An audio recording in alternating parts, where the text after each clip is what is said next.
அனைவருக்கும் வணக்கம். PGTRB psychology என்ற தலைப்பில் நாம் இன்றைய வினாக்களை காணலாம். இன்றைய முதல் கேள்வி, கீழ்கண்டவற்றுள் குழந்தை பருவமும் குமரப்பருவமும் எவற்றிற்கு முக்கியமான காலங்களாகும்? இதற்கு சரியான பதில் பி, உடல், உணர்ச்சி, அறிவியல் மற்றும் சமூக வளர்ச்சி. இரண்டாவது கேள்வி, குழந்தை பருவத்தில் 2 முதல் 6 ஆண்டுகள், அதாவது 6 வயது வரை எந்த திறன்கள் அதிகரிக்கின்றன? இதற்கு சரியான பதில் பி, மொழி, கற்பனை, இயக்கத்திறன்கள் மற்றும் சமூக விளையாட்டு. அடுத்து மூன்றாவது கேள்வி, 6 முதல் 12 வயதுகளுக்கிடையே குழந்தைகளுக்கிடையே வளர்ச்சி காணப்படும் முக்கியத்துவத்தை கீழ்காணும் எதுன்னு பார்த்தீங்கன்னா பி, அறிவுத்திறன், தர்க்க சிந்தனை, பாடத்திட்ட கற்றல், நண்பர்களுடன் பரிமாற்றம் என்பது சரியான விடை. குமரப்பருவம் அதாவது டீனேஜ் 13 முதல் 19 ஆண்டுகள் குறிப்பாக எந்த மாற்றங்களை கொண்டுள்ளது? எதுனா இதற்கு ஆன்சர் பி, வேகமான உடல் மாற்றங்கள், உணர்ச்சி நிலை மாறுதல், அடையாள உருவாக்கம். அடுத்து, பள்ளி ஆசிரியர்கள் குழந்தைகளின் வளர்ச்சி தேவைகளை பூர்த்தி செய்ய என்ன செய்ய வேண்டும்? என்னன்னா பி, அவங்களோட குழந்தை மற்றும் குமரப்பருவ கட்டங்களை அறிந்து முன்னிட வேண்டும். அந்த வயசுக்கு ஏற்ப எப்படி செயல்படுவார்கள் என்று அறிந்து கொள்ள வேண்டும். அடுத்த கேள்வி, கீழ்கண்ட கூற்றுகள் குமரப்பருவத்தின் பண்புகள் சரியானவை எவை? சுய விழிப்புணர்வு மற்றும் அடையாள தேடல், இதுவும் சரியாக உள்ளது. நண்பர்களின் ஒப்புதல் மற்றும் சேர்ந்துள்ள உணர்வு தேவைகள், இதுவும் சரியாக உள்ளது. அடுத்து, உணர்ச்சி மாற்றங்கள் மற்றும் உணர்வு பாதிப்புகள், இதுவும் சரியாக உள்ளது. இந்த டீனேஜ் பருவத்தில் ஆர்வம், படை கருத்து மற்றும் குறிக்கோள் கொண்ட நிலை, இவை அனைத்துமே குமரப்பருவத்தில் முக்கியமான பண்புகள். அப்போ அனைத்தும் சரியாக உள்ளது. சிந்தனை, தர்க்கம், நினைவாற்றல் மற்றும் முடிவெடுக்கும் திறன்கள் எந்த வளர்ச்சி பரிமாற்றத்திற்கு சொந்தமானவை? எதுன்னு பார்த்தீங்கன்னா சி, அறிவாற்றல் வளர்ச்சி, கோக்னிட்டிவ் டெவலப்மெண்ட். இதை எளிமையாக கூறிடலாம், உடல் எடை மற்றும் ஹார்மோன் மாற்றங்கள் எந்த வளர்ச்சி பரிமாணத்தில் அடிக்கடி காணப்படும்? எதுனா உடல் வளர்ச்சி, அதாவது ஃபிசிக்கல் டெவலப்மெண்ட். நண்பர்கள், குடும்பம் மற்றும் சமுதாயத்துடன் பரிமாற்றம் எந்த வளர்ச்சி பரிமாணத்தின் அடிப்படையாகும்? இதற்கு சரியான பதில் பி, உளவியல் மற்றும் சமூக வளர்ச்சி. உணர்வுகளை புரிந்து கொள்வது, வெளிப்படுத்துவது மற்றும் கட்டுப்படுத்துவது எந்த வளர்ச்சி பரிமாணத்தை குறிக்கும்? இதற்கு சரியான பதில் உணர்ச்சி வளர்ச்சி, எமோஷனல் டெவலப்மெண்ட். இயக்க ஒத்திசைவு மற்றும் ஹார்மோன் மாற்றங்கள் எந்த வளர்ச்சி பரிமாணத்தில் அடங்கும்? இதற்கு சரியான பதில் உடல் வளர்ச்சி, அதாவது ஃபிசிக்கல் டெவலப்மெண்ட். பேசுதல், கேட்டல், வாசிப்பு, எழுத்து மற்றும் புரிதல் திறன்கள் எந்த வளர்ச்சியின் பகுதியை குறிக்கிறது? எதுனா இவை அனைத்துமே மொழி வளர்ச்சியை பற்றி தான் குறிக்கிறது, மொழி வளர்ச்சி. அடுத்த கேள்வி, நல்லதையும் கெட்டதையும் புரிந்து கொள்வதும் நியாயம் மற்றும் கருணை என்ற குணங்கள் எந்த வளர்ச்சி பரிமாணத்தில் வரும்? இதற்கு சரியான பதில் நன்னெறி வளர்ச்சி.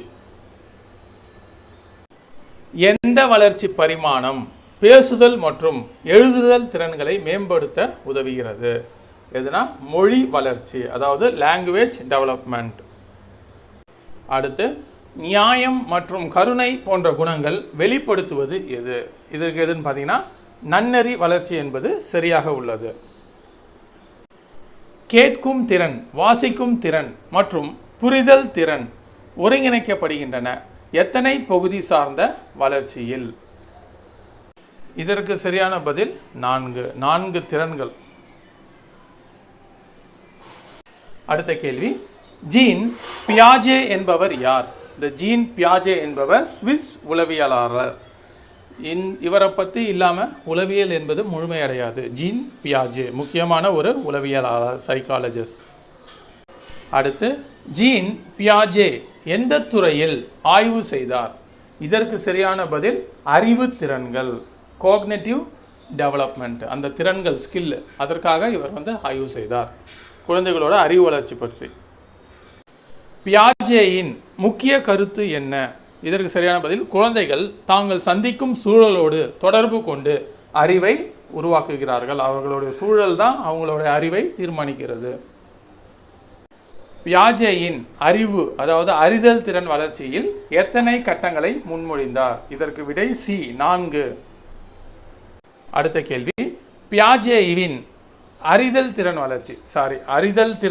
வளர்ச்சி எவை மூலம் வளரும்? இதற்கு சரியான பதில் குழந்தைகள் சூழலோடு தொடர்பு கொண்டு அறிவை உருவாக்குவதன் மூலம். அதுதான் வந்து சரியான பதில். Match the following. அடுக்கு ஸ்டேஜ் விளக்கம். ஏ, உணர்ச்சி இயக்கம். இது என்னன்னு பார்த்தீங்கன்னா 0லிருந்து 2 வயது. இதற்கு சரியான விடை பி, உணர்வுகள் மற்றும் செயல்கள் வழியாக கற்றல் பொருள் நிலைத்தன்மை. இதுதான் வந்து சரியானது. அடுத்து பி, முன் செயல்பாட்டு நிலை 2லிருந்து 7 வயது. இதற்கு சரியான விடை சின்னங்கள் பயன்படுத்துதல், தன்னிலை, சிந்தனை, தவறான தர்க்கம். இதுதான் வந்து 2வதிற்கான சரியான விடை. அடுத்து 3வது சி, திடர் செயலாக்கம் 7லிருந்து 11 வயது. நிலையான பொருட்களின் தர்க்க சிந்தனை, பரிமாற்ற விழிப்புணர்வு. இது வந்து 3வது நிலை. இது வந்து சரியாகவே உள்ளது. அடுத்தது முறையான செயலாக்க கட்டம் 11 வயது மற்றும் அதற்கு மேலான கருதுகோள் சார்ந்த தீர்மான சிந்தனை வளர்ச்சி 11 வயசுக்கு மேலே. இதுதான் வந்து சரியான விடை. ஸ்கீமா என்றால் என்ன? ஸ்கீமா என்பது அறிவை ஒழுங்குபடுத்தும் மனத்திட்ட அமைப்பு என்பது தான் ஸ்கீமா. புதிய தகவலை ஏற்கனவே உள்ள திட்டத்துடன் இணைத்தல் எனப்படுவது என்னன்னு பார்த்தீங்கன்னா அசிமிலேஷன். புதிய தகவலுக்கு ஏற்ப திட்டத்தை மாற்றுவதை குறிக்கும் கருத்து எதுன்னு பார்த்தீங்கன்னா அக்கமடேஷன். இணைதலும் சீரமைப்பும் சமநிலை அடைவதில் அடிப்படையாக கொண்ட கற்றல் சமநிலை என்றால் என்னன்னு பார்த்தீங்கன்னா ஈக்குலிபிரேஷன்.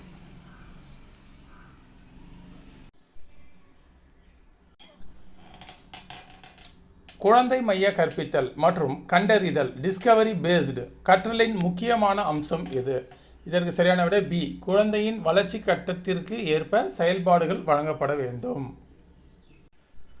குழந்தை மைய கற்றல் எனப்படுவது என்ன? இதற்கு சரியான பதில் பி, குழந்தையின் ஆர்வம் மற்றும் தேவைக்கு ஏற்ப கற்றல் நடத்தப்படுதல். கண்டறிதல் டிஸ்கவரி பேஸ்டு கற்றல் என்றால் என்ன? இதற்கு சரியான பதில் பி, குழந்தைகள் தாங்களே முயற்சி செய்து புதிய தகவல்களை கண்டுபிடிக்கும் கற்றல். டிஸ்கவரி பேஸ்டு கற்றல். கண்டறிதல். குழந்தையின் வளர்ச்சி கட்டத்திற்கு ஏற்ப செயல்பாடுகள் எப்படி இருக்க வேண்டும் என்பதன் பொருள் என்னன்னா இதற்கு ஏ, வயது மற்றும் திறனுக்கு ஏற்ற கற்றல் முறைகள் இருக்க வேண்டும் என்பது சரியான விடை. கற்றலில் சிக்கல் தீர்க்கும் செயல்கள் எந்த வகையின் கீழ் வருகிறது? இதற்கு சரியான பதில் சிக்கல் தீர்க்கும் முறை அப்படின்னு பார்த்தீங்கன்னா பி, கண்டறிதல் மற்றும் சிந்தனை மேம்பாடு. அடுத்த கேள்வி, கற்றலில் கேள்வி எழுப்பல் முக்கியமானது ஏன்? இதற்கு சரியான பதில் என்னன்னு பார்த்தீங்கன்னா பி, குழந்தைகளின் சிந்தனை திறன் மேம்படும் என்பது சரியான பதில். அடுத்து அனுபவம் சார்ந்த கற்றல் என்பது என்ன? அனுபவம் சார்ந்தது அப்படின்னு பார்த்தீங்கன்னா சி, முயற்சி செயலில் நேரடி அனுபவம் மூலம் கற்றல்.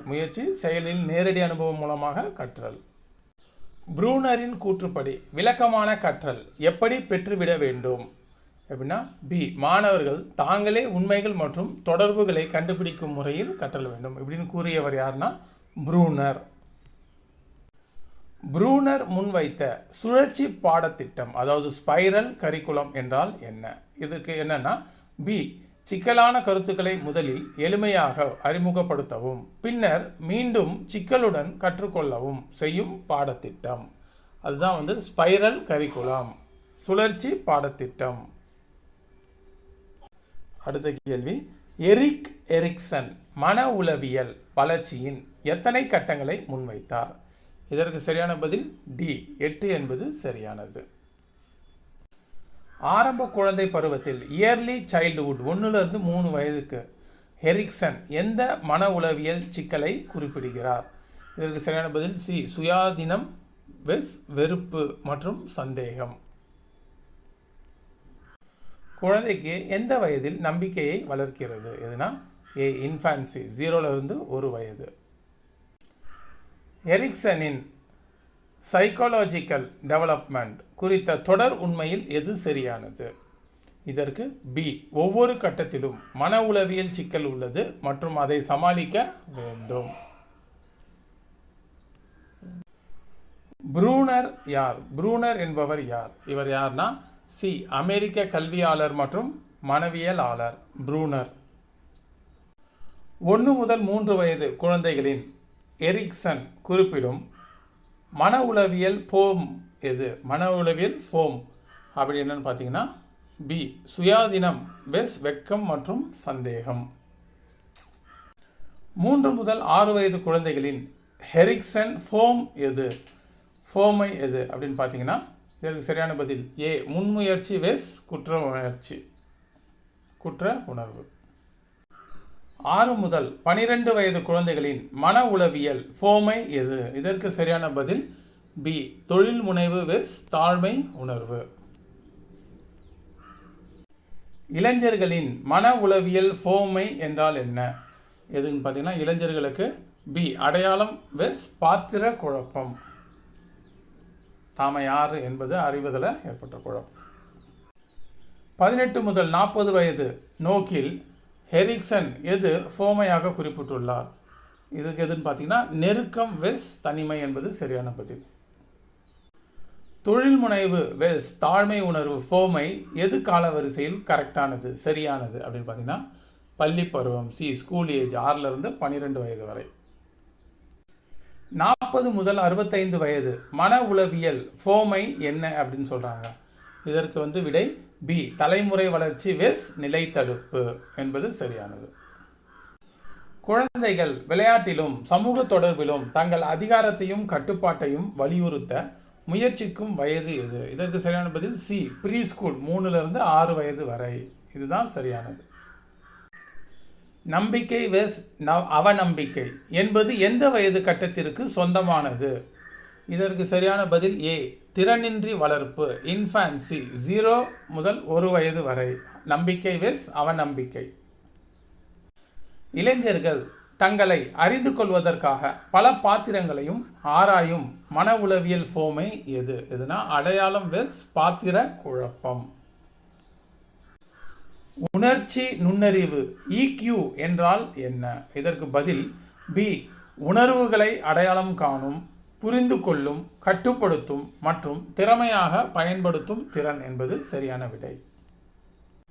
செல்ஃப் அவேர்னஸ் என்றால் என்ன? இதற்கு சரியான பதில் பி தனது உணர்வுகளையும் அவை ஏற்படுத்தும் விளைவுகளையும் அறிதல் செல்ஃப் அவேர்னஸ்.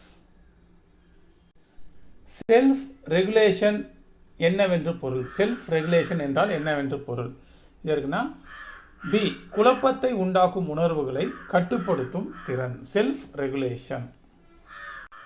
மோட்டிவேஷன் உந்துதல் அல்லது ஊக்கம் என்றால் என்ன? இதற்கு சரியான பதில் பி வெற்றி பெறும் நோக்கத்திற்காகவே செயலாற்றும் உந்து சக்தி மோட்டிவேஷன்.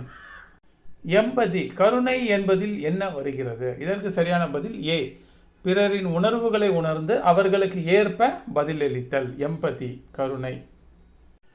லேட் அடல்ட்வுட் 65+ வயது மன உளவியல் ஃபோமை என்ன? இதற்கு என்னன்னா ஒற்றுமை உணர்வு வெஸ் நம்பிக்கை இழப்பு என்பது சரியான பதில். லேட் அடல்ட்வுட்டில் வாழ்க்கையை நினைக்கையில் ஏற்படும் உணர்வு என்னன்னா திருப்தி அல்லது வருத்தம். லேட் அடல்ட்வுட்டில் வயசான காலத்தில். அடுத்து அறிதல் வளர்ச்சியில் எந்த EQ கூறு தனது உணர்வுகளை கண்டறிதல்? எதுன்னு பார்த்தீங்கன்னா செல்ஃப் அவேர்னஸ். குழப்பத்தை உண்டாக்கும் உணர்வுகளை கட்டுப்படுத்துவதை குறிக்கும் EQ கூறு எதுனா பி செல்ஃப் ரெகுலேஷன் என்பது சரியானது. அடுத்து ப்ரூனரின் சுழற்சி பாடத்திட்டம் ஸ்பைரல் கரிக்குலம் ஒரு குழந்தைக்கு எப்பொழுது சிக்கலான கருத்துக்களை அறிமுகப்படுத்துகிறது? எதுனா முதலின் எளிமையான முறையில், பிறகு சிக்கலுடன். முதல்ல எளிமை இருக்கணும். உணர்ச்சி நுண்ணறிவு எமோஷனல் இன்டெலிஜென்ஸ் கல்வி மற்றும் தலைமைத்துவத்தில் ஏன் முக்கியம்? ஏன்னா பி உறவுகளை மேம்படுத்தவும் மன அழுத்தத்தை சமாளிக்கவும் உதவுகிறது. எமோஷனல் இன்டெலிஜென்ஸின் முக்கிய பணிகள் என்னென்ன? ஏ உறவுகளை பராமரித்தல், மற்றவர்களை ஊக்குவித்தல், வேண்டிய பதில்களை உருவாக்குதல். இதற்கு சரியான பதில். கோல்பர்க் கூறிய நெறிமுறைகள் வளர்ச்சி எத்தனை நிலைகளை கொண்டது? எத்தனைனா பி 3 நிலைகளை கொண்டது. அடுத்து கோல்பர்க்கின் ப்ரீ கன்வென்ஷியல் மாரலிட்டி நிலை உங்களை எந்த வயதுக்குள் காணலாம்? எதனா 9 வயதுக்குள் காணலாம். கோல்பர்க்கின் ப்ரீ கன்வென்ஷனல் மாரலிட்டி. அடுத்து ப்ரீ கன்வென்ஷியல் மாரலிட்டியில் கட்டம் 1 என்ன? இதுக்கு என்னென்னா கட்டுப்பாடு மற்றும் தண்டனை நோக்கம். கட்டுப்பாடு 1 கட்டம் 1. ப்ரீ கன்வென்ஷியல் மாரலிட்டியில் கட்டம் 2 என்ன? என்னன்னா தனிப்பட்ட நலனும் பரிமாற்ற நோக்கமும். சரி மற்றும் தவறு எப்படி தீர்மானிக்கப்படுகிறது? ப்ரீ கன்வென்ஷியல் மாரலிட்டியில் எதுனா தண்டனை அடிப்படையில். கன்வென்ஷியல் மாரலிட்டி இளமை கால நெறிமுறை எந்த கட்டத்தின் வயது எது? எதுனா இளம் முதிர்ச்சி, இயர்லி அடோலன்ஸ். லெவல் 2இல் கட்டம் 3 குட் இன்டர்பர்சனல் ரிலேஷன்ஷிப்ஸ் என்ன குறிப்பிடுகிறது? இதற்கு சரியான பதில் சி நல்ல மனித உறவுகள் முக்கியம். சிந்தனை பின்னணியில் நன்றாக இருக்க வேண்டும்.